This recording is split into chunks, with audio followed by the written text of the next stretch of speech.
in so much pain. Doctors can't tell me what the fuck is wrong, what is causing my pain. All my labs are completely fucking normal, except I have a high C3 and a high ANA, but everything else is normal. Nothing about any autoimmune disease. Tell me why. I am taking opioids to feel fucking better, and I am in so much fucking pain. So much pain. Tell me how it makes sense. It doesn't fucking make sense. Nobody can tell me anything. I'm going to all these doctor's appointments, trying to figure out what the fuck is going on. And nobody knows what's going on. I've gotten so many tests. How am I having this life-altering pain that makes it literally unable to stand, to walk, to do any work, to do chores, unless I take an opioid? And the opioid isn't even at a high enough dosage to take away the pain, that I'm still in excruciating pain. Oh, but I'm acting completely normal. I'm hunched over, but I'm not screaming in pain. It's because I've been in this pain for 2 years straight. I'm so fucking used to it.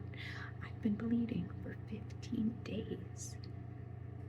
Last month I was bleeding for 26 days. Make it make fucking sense.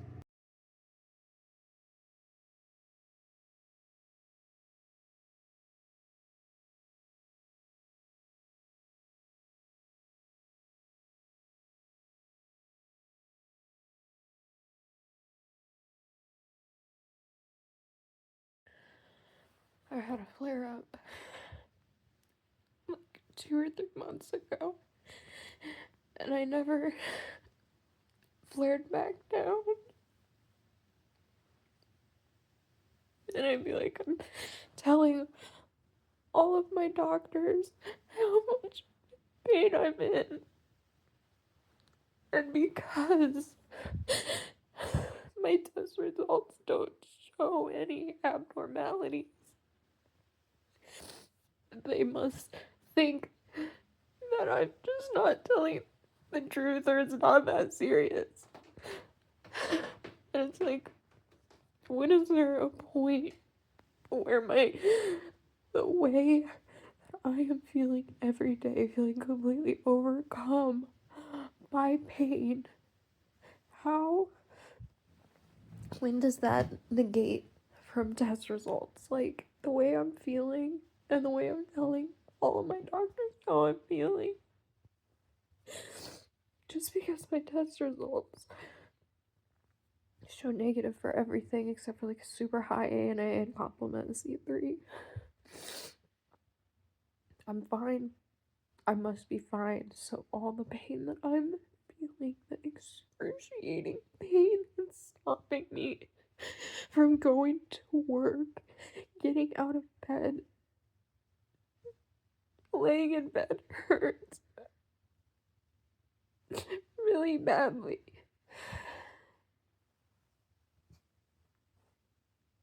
Like, how much longer am I gonna have to keep going through this until I find a solution? It's something that takes away my pain for the most part.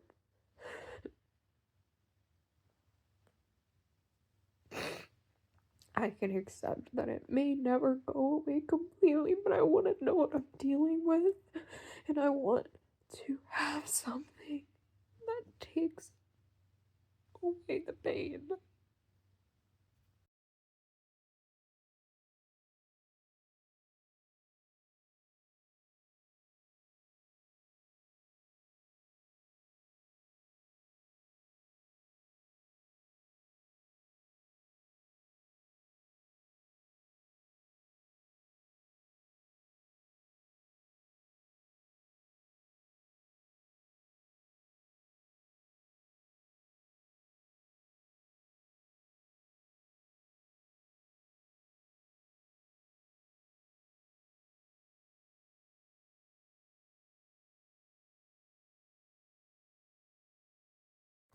My journey with pain has been long and tiresome and confusing.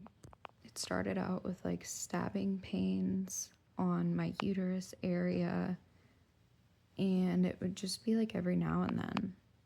And I was just like, oh, that's not good. But I never really thought anything of it. And then it became more and more until it was doing it every day. And I was like, okay, I need to see a doctor. My doctor was like, have you ever heard of endometriosis? After she examined me, she was pressing on my abdomen and it was like searing pain. I was like, no, what is that? She explained it to me. If you don't know what it is, let me just add a little picture from Google of like what it is, because it's kind of hard to explain.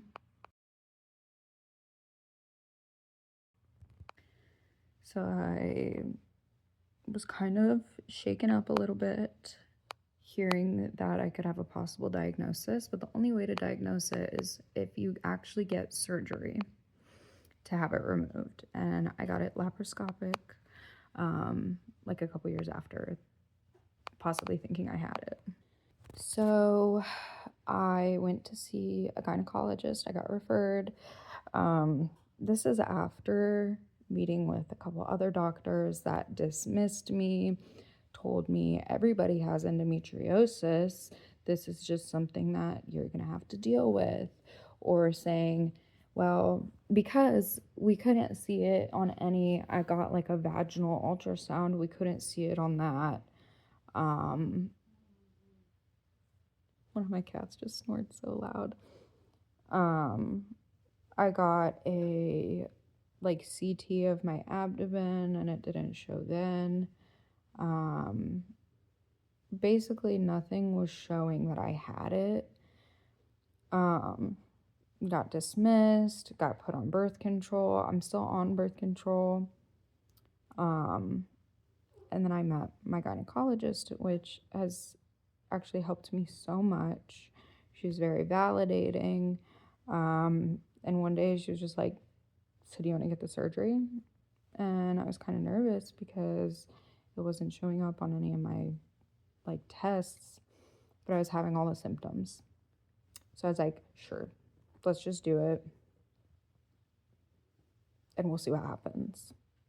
I remember waking up after having the surgery and they told me they found it. And it was like, I knew I wasn't crazy. I knew that this wasn't all for nothing. Like advocating for myself, seeing so many doctors, getting so many tests done, I knew it wasn't for nothing.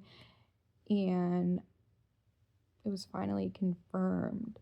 And I feel like I did need that diagnosis for peace of mind because of all the gaslighting from doctors saying I didn't have it or saying that everybody has it, like whatever that even means, because not everybody has it.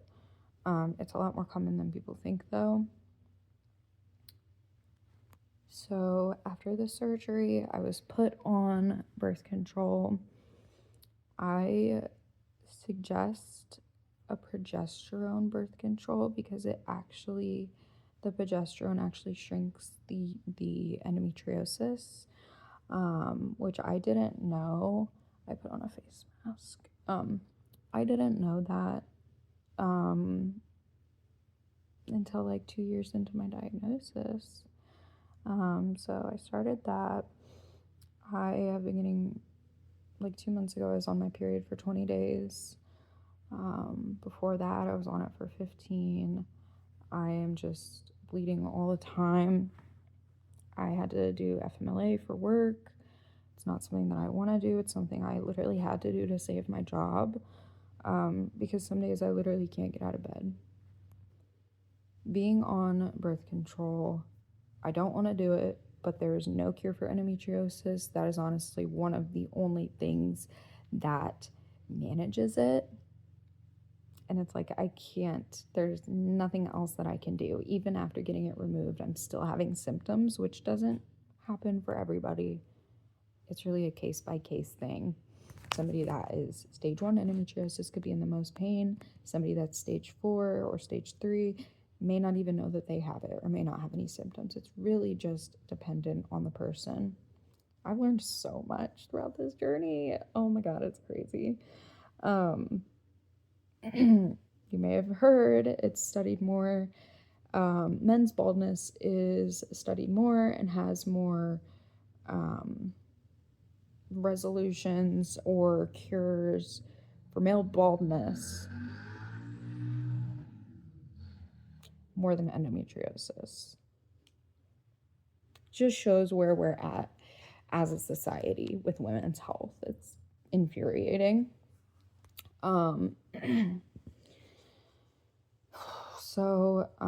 Yeah, the birth control takes away a lot of my symptoms, but more frequently I've been having vaginal stabbing, burning,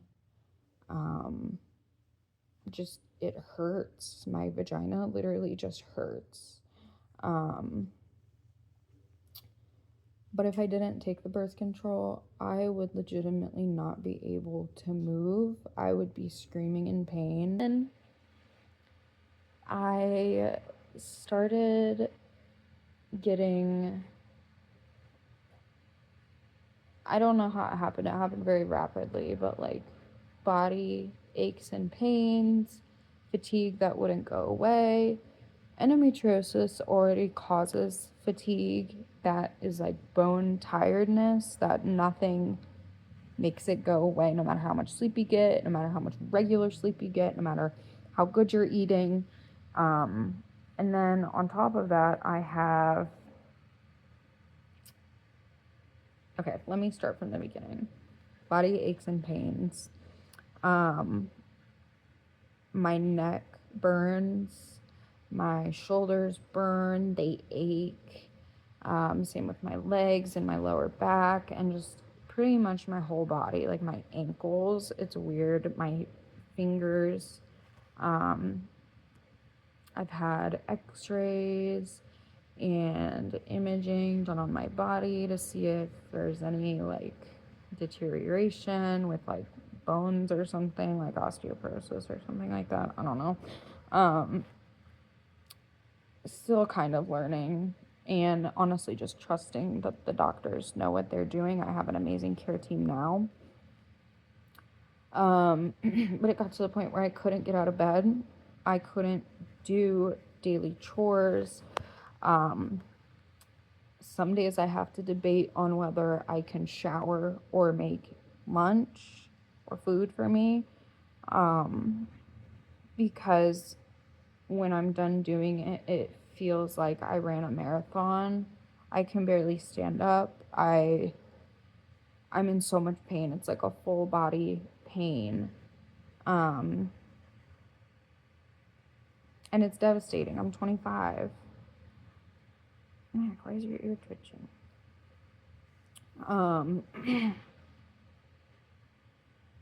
I mean, the nights that I've spent crying because the pain hurts so bad.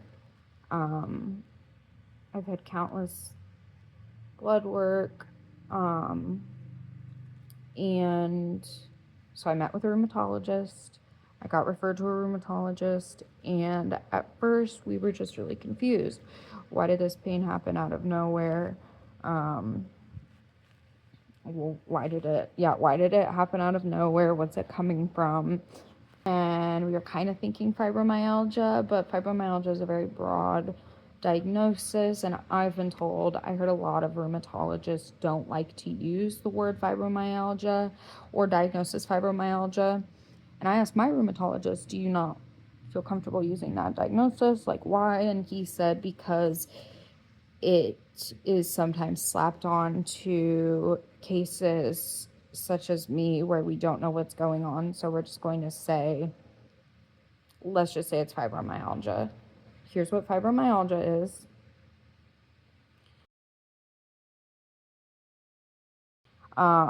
So he's like, I don't want to just put on that diagnosis and then leave it as that, because I don't want to settle. I want to figure out what's going on with you. And it could be something more. Thank God we didn't just settle with fibromyalgia, even though it is a very real thing. And I know people personally that have it and that are suffering from it. And I wish that people took it more seriously. Like people that are in this business took it more seriously, or in that field, took it more seriously, but I ended up getting more testing. So I know I had a high complement C3, a positive dsDNA. It was a low positive, which they do for lupus. And he was kind of waiting for that test to come through. But I've also had a positive ANA with like speckled, I don't even know what that means, but like speckled findings. And so he was like, you have undifferentiated connective tissue disease, which this is what it means. Basically, it's you have positive markers for certain things, but not any clear markers for things such as lupus or osteoarthritis or arthritis or rheumatoid arthritis. So it's undifferentiated connective tissue disease because you have an autoimmune disease, but we don't know specifically what it is. So this is what they put it under. They put me on a medication called Plaquenil, and I'm on Celebrex, and I'm taking 2 of those a day. I don't know the dosage, but it's pretty high. It's like 400 or something like that. The Plaquenil, I didn't have faith in. But I've been on it for about a month now, and I've started to feel a little bit better. I don't wake up feeling like a truck hit me. I don't wake up feeling like I need assistance to get dressed, or anything like that. But I'm still in pain, but it's not to the point where I don't need assistance anymore. It's not to the point where I It's not to a point where I can't get up and go to work. Because, so if I was not, I met with a pain doctor. The Plaquenil has helped a little bit, not completely. So I met with a pain doctor and he prescribed me, I always forget what it's called. He put me on hydrocodone 5 milligrams. I take it 3 times a day. That has saved me. I'm not somebody that feels comfortable taking stuff like that. But if I didn't, I could not get up out of bed. I would be in tears from the amount of pain. Like, I can't express. It's like your whole body it feels like you broke all the bones in your body. It hurts to like move an inch. And that's why I needed the FMLA.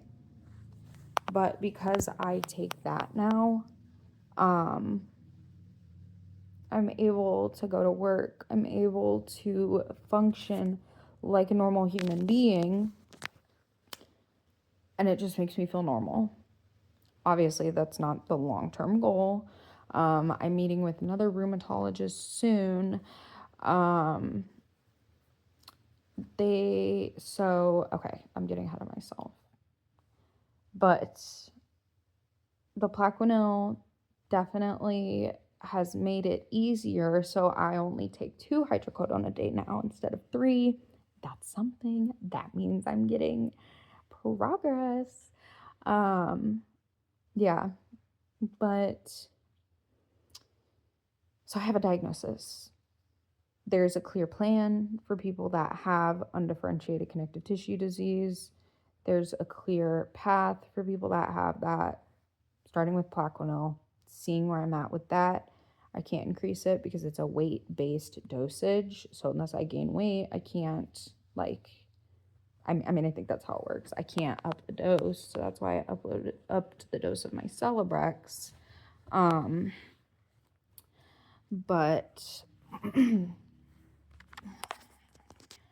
so this has been such a long journey. Like, dang, dude. I am only 25 and I didn't expect for any of this to happen. It really happened out of nowhere, and it's devastating. There's no cure, there's only management.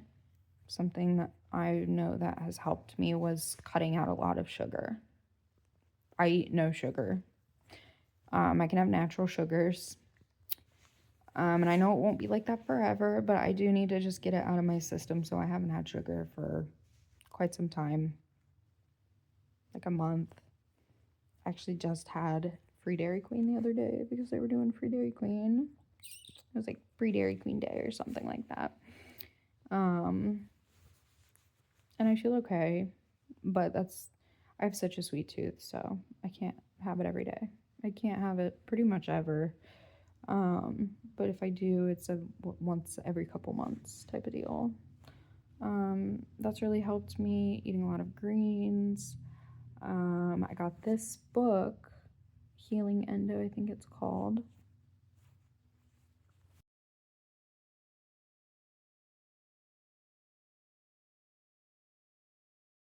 So I would say have a good support team. So I would say have a good support team. I'm so grateful for my family and my friends that have been here for me throughout all this. This would have been so much harder if I didn't have them. I don't know how I could ever repay them. I just love them so much, and it just shows me how much I really am cared for. My best friend has been here for me for all of this. She's amazing. My mom, my boyfriend, my dad. I mean, my boyfriend and my dad and my mom, they are just like, whatever we can do. My boyfriend wants to understand. He gets my heating pad when I need it. He makes me tea. If I can't get up off the couch because I'm in too much pain, he grabs me things I need. Like, he didn't sign up for this, and he said he would still choose me, even if he knew that this is what was going to happen, because in the beginning of our relationship it wasn't like this. For like a couple months I wasn't feeling this way, so it's like it really happened out of nowhere. And they don't really know why endometriosis or undifferentiated connective tissue disease, they don't know why any of that happens. So I'm just very grateful. And to advocate for yourself, to keep pushing, to keep asking questions. A lot of the things about my diseases I wasn't told about. I had to research, obviously, multiple different websites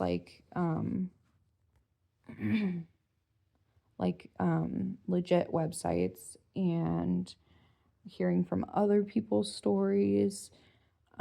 It's really different for everybody, but I feel like just advocating for yourself, being honest about how you feel. I always am worried, like, oh, my cat is like hunting something right now and nothing is over there and I'm freaking out.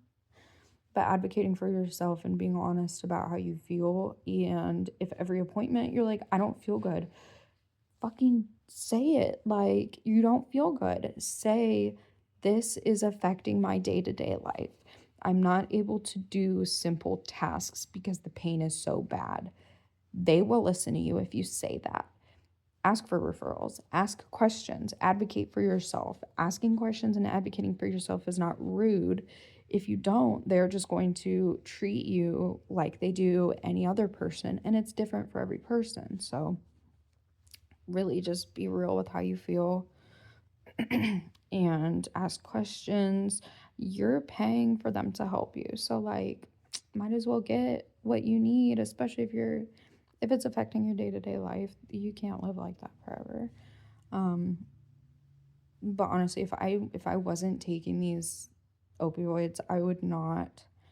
I don't encourage it, but if you have an autoimmune disease, in the beginning, if you need them, obviously long term, I'm hoping I will find a solution and I won't need them.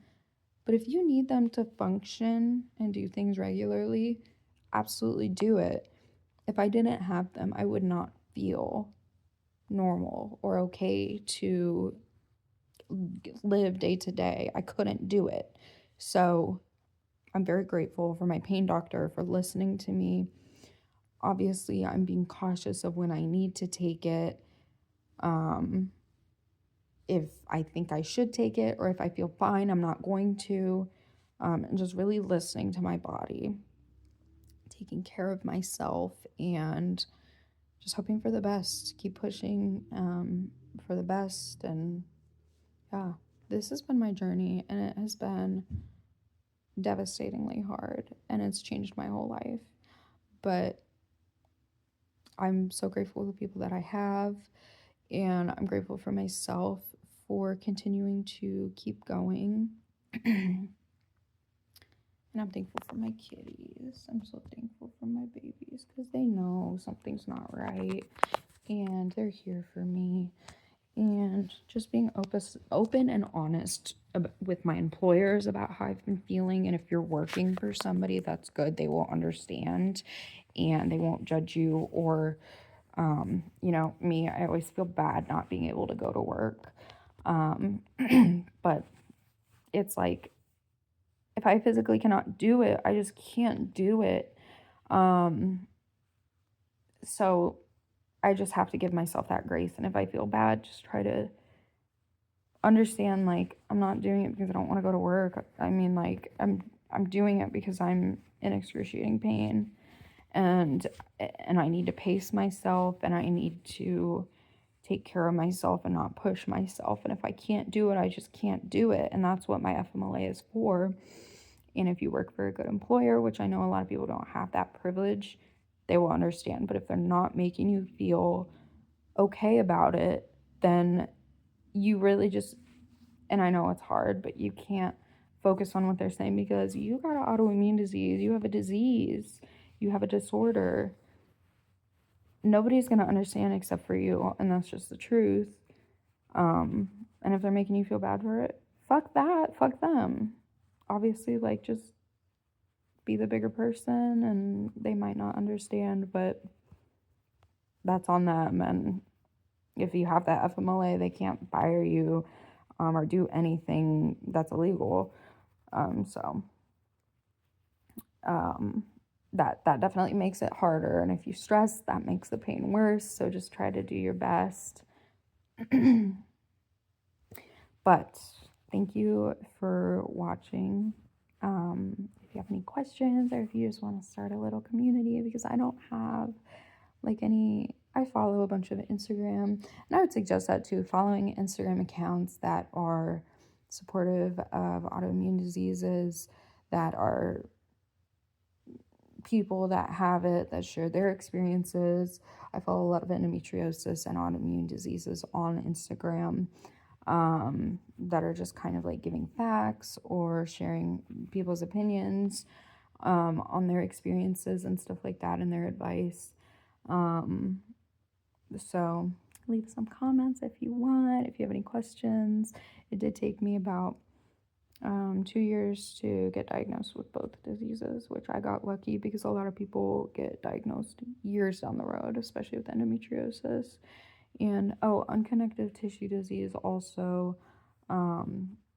it can develop into something such as lupus or another autoimmune disease within around the first 5 years. So I'm kind of just waiting, and I'm going to get more answers when I see my rheumatologist. But this is the most answers that I've had as of this journey. So yeah, but I just kind of wanted to share where I'm at now versus where I was at when I had no answers, and it's just my journey in all of this. So thanks. Bye. Here's day 3.